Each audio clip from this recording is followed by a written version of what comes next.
కృతజ్ఞత, ఆరాధన సెక్స్‌ని వెనక బెంచీలో కూర్చోబెడుతుంది. భగవంతుడి సమక్షంలో భక్తుడు నిర్వీర్యుడు కావడంలో అర్థం ఇదే. వివాహం కొత్త స్నేహితుడిని పరిచయం చేయడమే కాదు, కొత్త రుచిని జీవితానికి అందిస్తుంది. అయితే భార్యని స్నేహితుడిగా మలుచుకోవడానికి కొందరికి జీవితం చాలదు. చాలామందికి భార్యని బానిసని చేసుకునే పురుషాధిక్యతని ఈ సమాజం పుష్కలంగా అందించింది.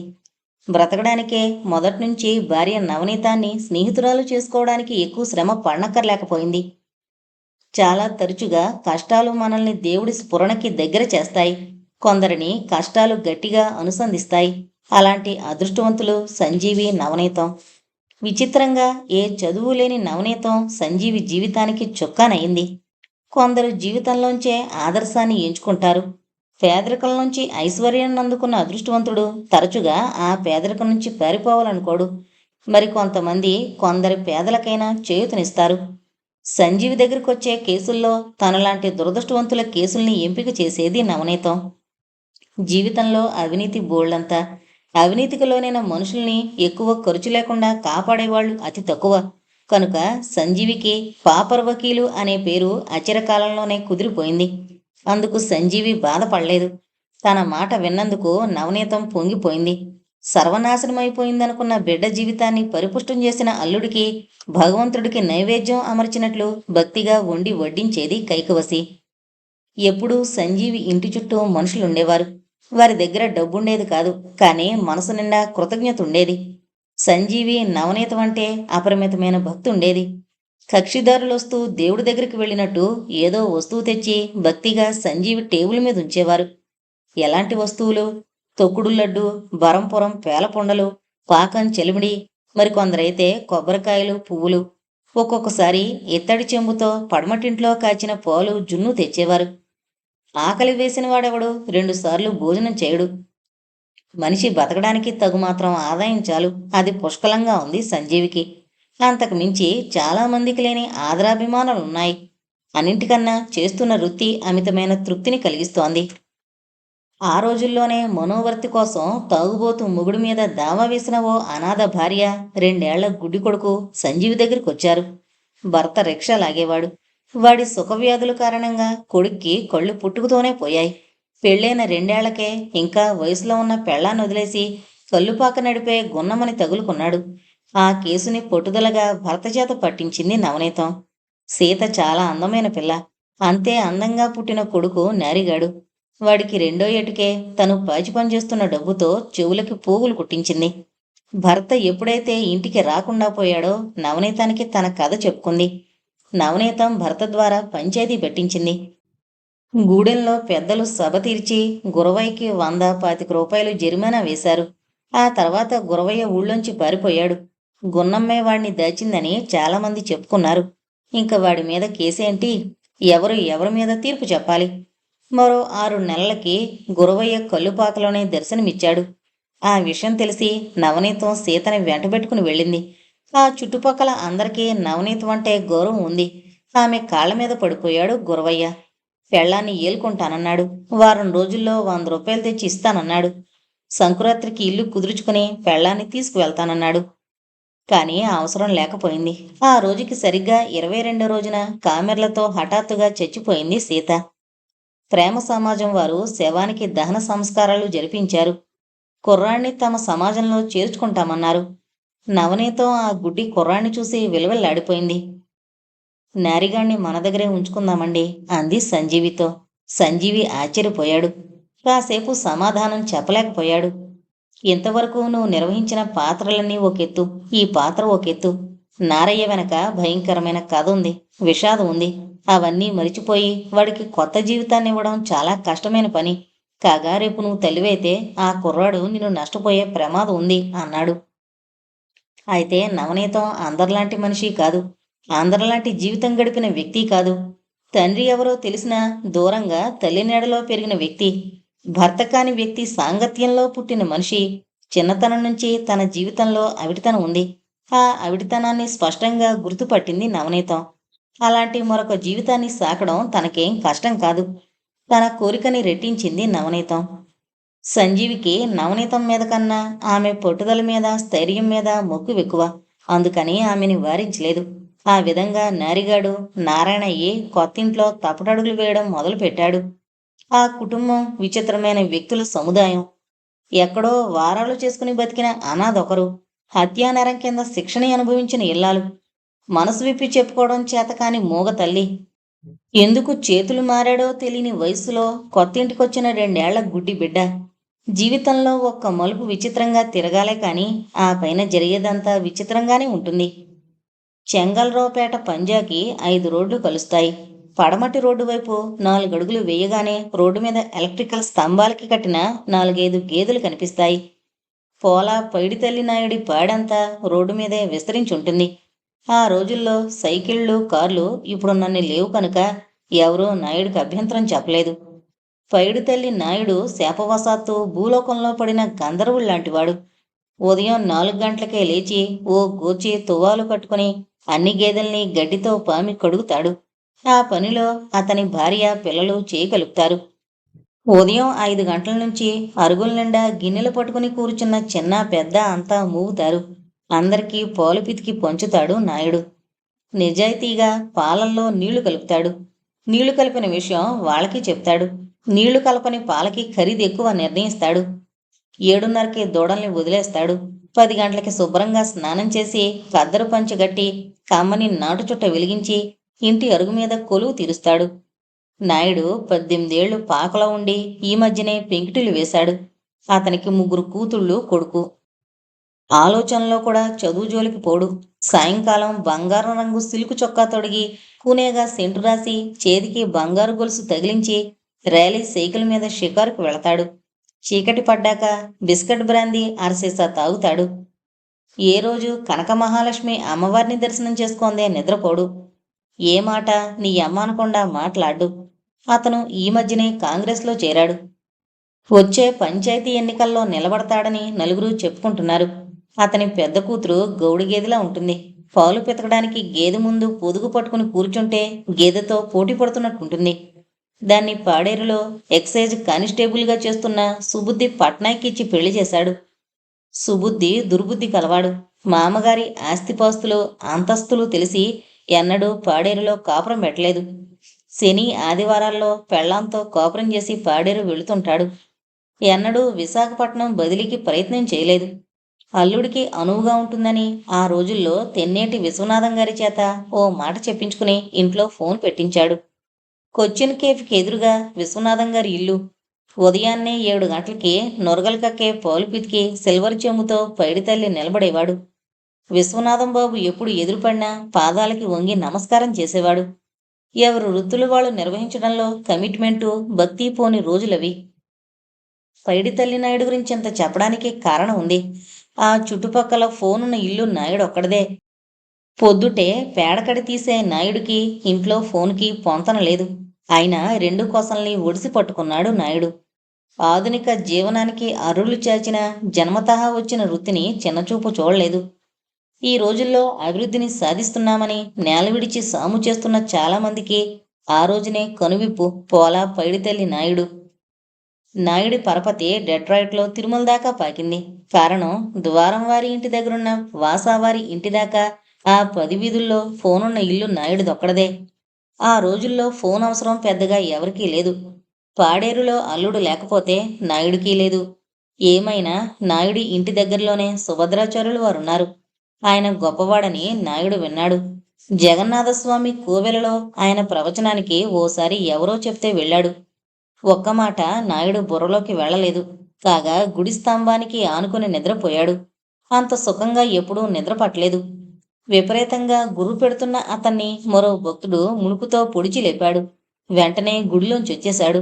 ఒక్కటి మాత్రం అర్థమైంది నాయుడికి, సుభద్రాచార్యులు మహానుభావుడని. మనకి చేతకానివి, అర్థం కానివి మన స్థాయికి దిగని కారణాన చిన్నచూపు చూసే తరం వరకు పెరగలేదు నాయుడు. ఆ తర్వాత ఆచార్యుల వారు ఎప్పుడూ తారసపడినా దారి పక్కకి తొలగి నమస్కారం చేసేవాడు. 1-2 సార్లు జున్నుపాలు, అల్లుడు పాడేరు నుంచి తెచ్చిన తేనె ఆచార్యుల వారింటికి వెళ్లి సమర్పించుకున్నాడు. ఓ రోజు ఉదయమే 2 దానిమ్మ పళ్ళు పట్టుకుని సుభద్రాచార్యుల వారింటికి వచ్చాడు పైడితల్లి నాయుడు. ఆచార్యుల వారికి గుమ్మంలోంచే నమస్కారం చేశాడు. మరో అరగంటలో ఆ అబ్బాయి గారి దగ్గర నుంచి ఫోన్ వస్తుంది బాబు. తమరిని ఫోన్ దగ్గర ఉండమన్నారు చిన్నబాబు గారు. అమెరికా నుంచి ఫోన్ వచ్చింది అన్నాడు. ఫోన్లో మాట్లాడడం బొత్తిగా అలవాట్లేదు ఆచార్యుల వారికి. పైగా ఈ నాయుడింటికి వెళ్ళడం మనసు వెనకాడింది. అది గ్రహించి నాయుడు, చిన్నబాబు గారు తమతో మాట్లాడాలని ఇదే పోతున్నారు. నా ఇంటి వసారాలో ఫోన్ ఎట్టాను. ఆలోచించకండి బాబు, తమరు గుడికెళ్ళినట్టే అనుకోండి అన్నాడు. ఆ అబ్బాయితో మాట్లాడి రమ్మని వరదమ్మ ప్రోత్సహించింది. వెళ్ళడానికి ఒప్పుకున్నారు సుభద్రాచార్యులు వారు. ఎగిరి గంతేసి మాయమైపోయాడు పైడితల్లి నాయుడు. అరగంట తర్వాత పైడితల్లి నాయుడు ఇంటికొచ్చారు సుభద్రాచార్యులు వారు. ఇంటి ముంగిట్లో అడుగు పెట్టగానే నిర్ఘాంతపోయారు. ఇంటిల్లపాది కొత్త బట్టలు కట్టుకుని తన కోసం ఎదురు చూస్తున్నారు.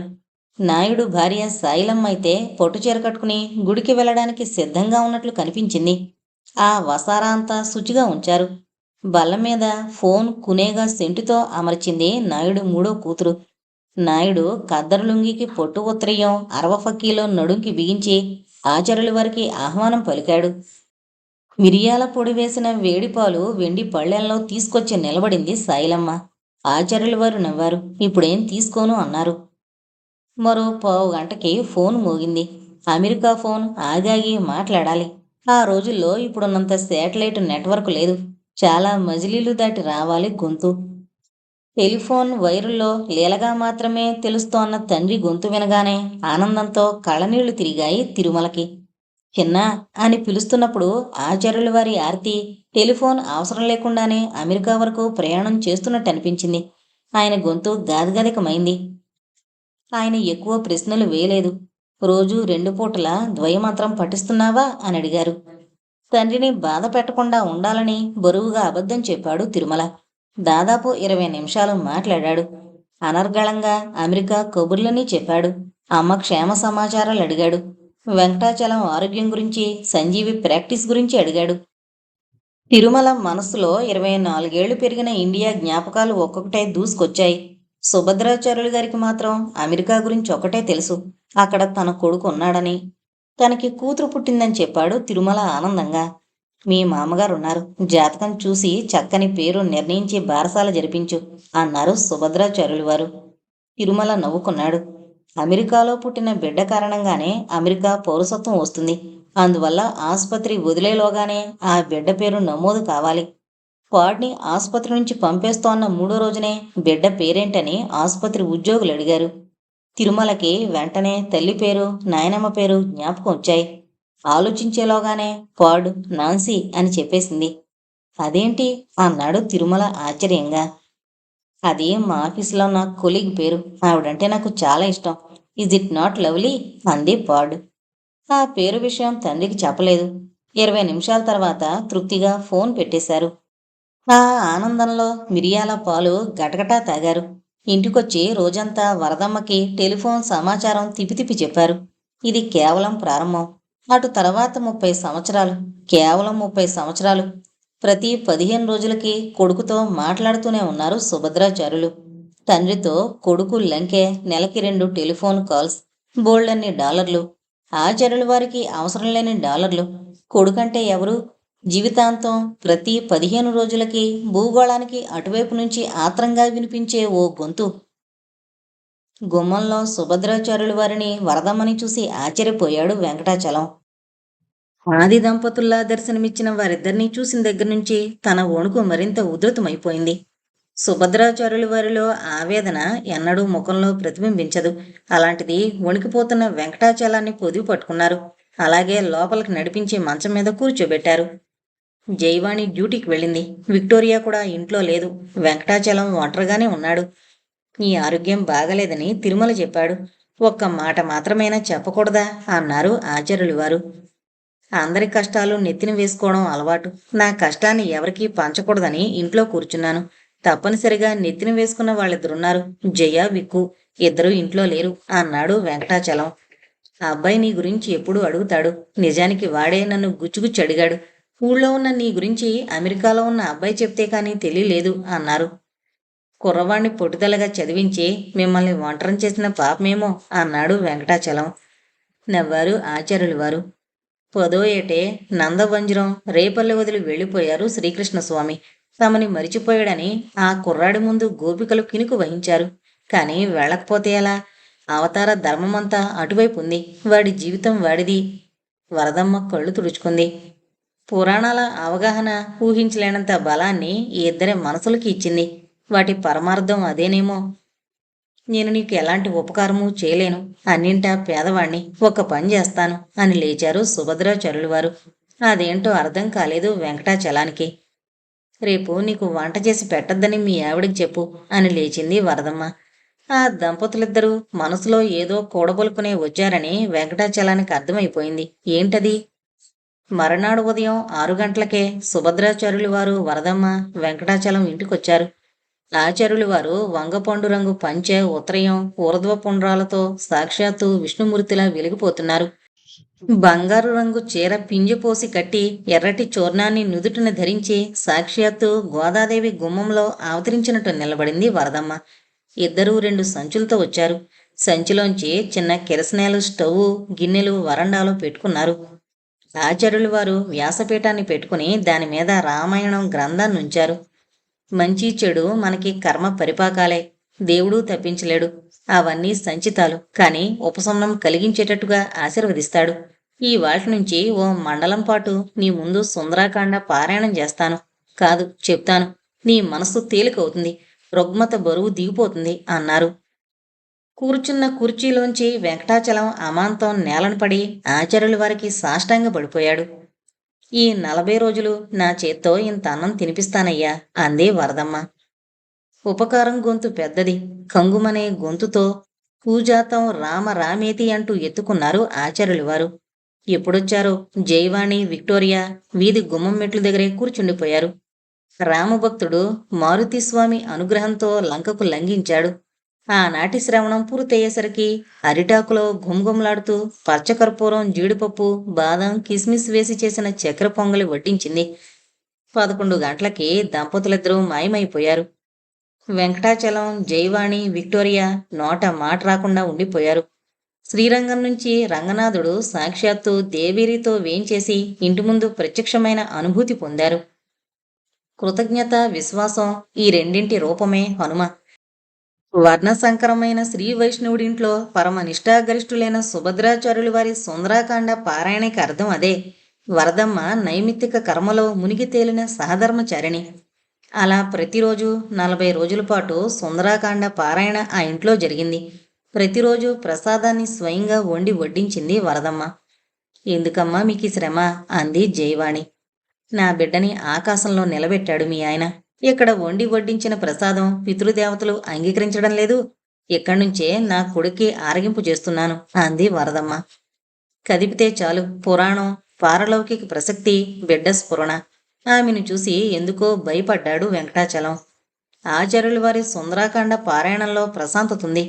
ఆమె కార్యరూపంలో చెప్పరాని ఆవేదనుంది. దూరమైన దానికి సిద్ధపడుతున్నారు ఆచార్యుల వారు. దూరమైన దానికి దగ్గర కావడానికి అన్ని రకాలైన మార్గాలను వెతుకుతోంది ఆమె అంతరంగం. ఆయింది విముక్తి, ఆమెది విరక్తి. హనుమ లంకకు లంఘించడం, అమ్మవారికే అన్వేషణ, అశోకవన ప్రవేశం, సీతా సందర్శనం, మహాకాయ సందర్శనం, ముద్రికను అమ్మకి సమర్పించడం, లంకాదహనం అన్నీ సవిస్తరంగా ఆచార్యులు వారు చదివి వివరిస్తుంటే తన్మయుడై విన్నాడు వెంకటాచలం. ఈ రోగం వల్ల ప్రత్యేకంగా తనకు దక్కిన అదృష్టం ఆచార్యులు వారు తన ఒక్కరికే సుందరాకాండ ప్రవచించడం. సుందరాకాండ వైశిష్ట్యాన్ని వివరిస్తూ రామాయణాన్ని తొలుత గానం చేసిన పుణ్యాత్ముడు హనుమ. రామాయణాన్ని మొదటిసారిగా విన్న శ్రోత సీత. తను రాక్షసుడు కాదని అమ్మవారికి నమ్మకం కలిగించడానికి అశోకవనంలో చెట్టు మీదుండి అమ్మకు వినిపించేలా గానం చేశాడు. కనుకనే సుందరాకాండకి అంత ప్రత్యేకత. ఈ కాండ మంత్రబద్ధం, పరమ పవిత్రం అంటూ ముగించారు. పార్కిన్సన్స్ రోగానికి మనసుకి సంబంధం ఉంది. ఈ 40 రోజులు ఆ రోగాన్ని మరిచిపోయాడు వెంకటాచలం. కాగా రోగం తీవ్రతయే కాస్తో తగినట్టనిపించింది. 40 రోజులు స్వామి కైంకర్యాన్ని వండి వడ్డించింది వరదమ్మ. ఆఖరి రోజున ఇద్దరికీ కొత్త బట్టలు పెట్టి సాష్టాంగ పడిపోయాడు. కాస్త దూరంగా అదే పనిచేశారు జైవాణి, విక్టోరియా. నీ వంటి వాడికి ఈ పారాయణం కుచేలుడి అటుకులు. నీకు భగవంతుడు మేలు చేస్తాడు అంటూ స్టవ్, గిన్నెలు, వ్యాసపీఠం, రామాయణ గ్రంథం అన్నీ పుచ్చుకుని నిష్క్రమించారు ఆచార్యులు వారు. వెంకటాచలం జీవితంలో అది మధురాతి మధురమైన ఘట్టం. కోరుకొండ సైనిక్ స్కూల్లో కమ్మెచ్చులాగా సాగిన భూపతిరాజు మైనారిటీ తీరిన మూడో ఏటికే భీమునిపట్నం అసెంబ్లీ నియోజకవర్గానికి ఎన్నికయ్యాడు. ఆనాటి ఆంధ్ర రాష్ట్ర అసెంబ్లీలో అందరిలోకి కుర్రాడు భూపతిరాజు. పదవిలోకొచ్చిన నాయకుడి చుట్టూ పరివారం అలవోకగా సిద్ధమవుతుంది. భూపతిరాజు సరసన చేరిన మొదటి వ్యక్తి కత్తి గవర్రాజు. మీసాలకు నిజంగానే సంపెంగ నూనె రాసి, నల్లబనిని మీద మొల్లు చొక్కా వేసి, చిన్న లాఠీ ధరించి రాజుగారిని తలదన్నే పక్కీలో సిద్ధమయ్యాడు గవర్రాజు. నీలాపు బుడ్డడు, సవర తవిటినాయుడు పాలకొండ నుంచొచ్చారు. టెక్కలి సోంబుడు, రణస్థలం దొరయ్య వీరంతా భూపతిరాజు పరివారం. వ్యక్తి చేస్తే అరాచకం అనిపించుకున్న చాలా విషయాలు నాయకుడు చేస్తే అలవాటుగా చలామణి అయిపోతాయి. కోరుకొండ చదువు భూపతిరాజుకి క్రమశిక్షణ నేర్పింది. తన వ్యక్తిత్వానికి ఒక బాణిని ఏర్పరిచింది. ఇప్పుడు ఎమ్మెల్యే రాజుగారు రాదారి బంగ్లాలో తన పరివారంతో విసికి సేవిస్తారు. ఎవరో లేడి మాంసం వండించి రాజుగారికి నివేదిస్తారు. అప్పుడప్పుడు రాధారి బంగ్లా వెనుకనున్న మామిడి తోపులోంచి రెండో జాముకు రాజాం నుంచి లక్కాయి అనే సవరగొంట వస్తుంది. అది రాజుగారికి అషక్కు. 2 ముక్కుపుటాలకి వెండి పోగులతో, చెవులకి 4-5 పగడాల రింగులతో, మిస్మిస్లాడే శరీరంతో సవరల పిల్ల లక్కాయి. ముఖం 6 ఏళ్ల పిల్లని భూతద్దంలో చూస్తున్నట్టుంటుంది. శరీరం 25 ఏళ్ల యవ్వనాన్ని చిన్న స్థలంలో కుదించినట్లుంటుంది. రాత్రి వేళల్లో ఎమ్మెల్యే గారి వ్యవహారాలన్నీ, వారి లీలలు, వారి పరివారం భద్రంగా కాపాడి పోషించే చీకటి గది రహస్యాలు. ఈ ఒక్క విషయాన్ని మరిచిపోతే ఎమ్మెల్యే పదవికి వచ్చినప్పటి నుంచి ఈ చుట్టుపక్కల ఏ నాయకుడూ చేయలేనంత అభివృద్ధిని భూపతిరాజు సాధించాడు. పని దొంగని గదమాయించడం రాజుకి తెలీదు. 10 మంది మధ్య చొక్కా పట్టుకుని కొల్లబడవడమే తెలుసు. కాగితం మీద వ్యవహారాలు కదలడం భూపతిరాజుకి ఒళ్ళు మంట. ఏ పనైనా నిలబడి చేయించేవాడు. ఆయన పదవిలోకొచ్చాక మొదటిసారిగా రేవిడి, మజ్జివలస, పాండ్రంగి, పద్మనాభం కలుపుతూ బీటీ రోడ్డు పడింది. తగరపు వలస దగ్గర ఆగని బస్సు లేదు. వ్యవసాయానికి, వ్యాపారానికి భీమిల్ని కూడలు చేశాడు. అచిరకాలంలో రాజుగారి గురించి ఆ ప్రాంతమంతా కథలుగా చెప్పుకున్నారు. స్వభావంలో చిలిపితనం, పెంకితనం ఆరోగ్యకరమైన ప్రయోజనాలకు ముడిపడితే సత్ఫలితాలనిస్తాయి. సన్మార్గంలో నడిచే సాత్వికుడు సాధించలేని పని అడదారిని నడిచే మనిషి సాధించగలడు. రాబర్ట్ చిన్నతనంలో పెద్ద రౌడీ అని చెప్పుకుంటారు. కొడుకుని చూసి బుల్లిరాజుగారు, బుచ్చమ్మగారు ఆశ్చర్యపోయారు. లక్కాయి విషయం ఆయన చెవుల దాకా రాకపోలేదు. అంతకు మించి రాజుగారు చేస్తున్న మంచి పనులు 10 మంది చెప్పుకోగా విన్నారు. ఇంకాలస్యం చేయకుండా రాజుగారికి పెళ్లి చేసేయాలనుకుని ప్రస్తుతం శృంగవరపు కోటలో పనిచేస్తోన్న రెవెన్యూ ఆఫీసర్ వడ్లమాని కామేశ్వరరావుకి కబురు పెట్టారు. సమస్యలకి అడ్డదారి పరిష్కారాన్ని సూచించే సమర్థుడు కామేశ్వరరావు. భూపతిరాజు జీవితాన్ని పరోక్షంగా ఓ మలుపు తిప్పింది ఆయనే. అందుకనే ఆయన జీవితానికి మరో మలుపు అవసరమైనప్పుడు బుల్లిరాజు గారికి కామేశ్వరరావు గుర్తుకొచ్చాడు. ఏవిఎన్ కాలేజీ గేటు దాటేసరికి ఉధృతంగా వర్షం ఎత్తుకుంది. ఎటు పరిగెత్తాలన్నా తలదాచుకునే నీడలేదు.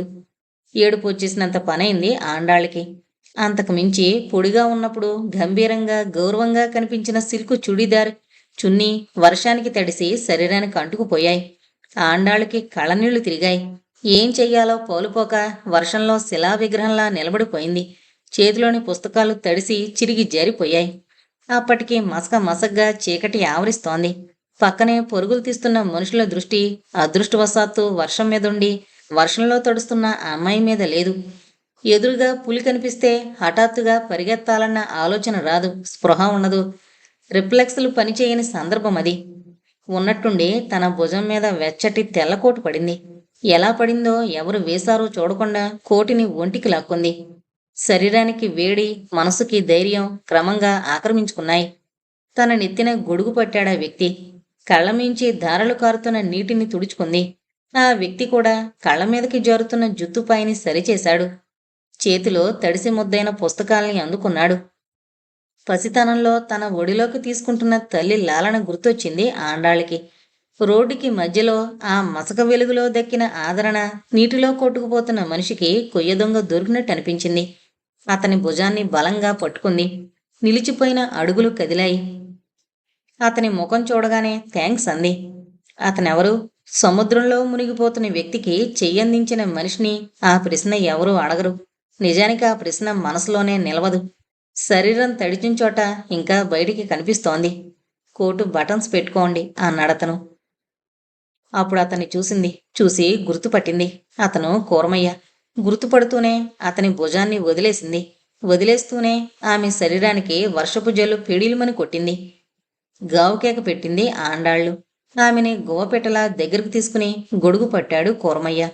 చిచ్చి అంటూ అతని చేతుల్ని విడిపించుకుని పరుగు తీసింది ఆండాళ్ళు వర్షంలోనే. ఇప్పుడు వర్షం తెలియలేదు, శరీరం తడుస్తున్న విషయం తెలియలేదు, పరిసరాలు తెలియలేదు. మేకల గమేళా మీద నుంచి చెంగలరావుపేట పంజాదాకా పరిగెత్తి ఇంటి ముంగిట్లో ఆగింది. కూతుర్ని చూసి వర్షంలో పరిగెత్తకపోతే ఎక్కడైనా ఆగి రాలేకపోయావు, ఆ కోటేంటి అంది వరదమ్మ. అప్పుడు చూసింది తన ఒంటి మీద కోటుని. అప్పుడు గుర్తొచ్చింది కూరమయ్య దగ్గర ఉండిపోయిన తన పుస్తకాలు. కూరమయ్య తాకించోట శరీరమంతా బొగ్గున మండుతోంది. ఒంటి మీద బల్లి పాకినట్టు అసహ్యంగా కోటు విప్పి పారేసింది. కోట్లోంచి కూరమయ్య బొస్సుపాసు 2 రూపాయల చిల్లర, ఓ తావీదు కింద పడ్డాయి. వాటిని చూస్తూ తెల్లబోయింది. ఆ క్షణంలో కూరమయ్య మీద అసహ్యత ఏ కాస్తో తగ్గినట్టు అనిపించింది.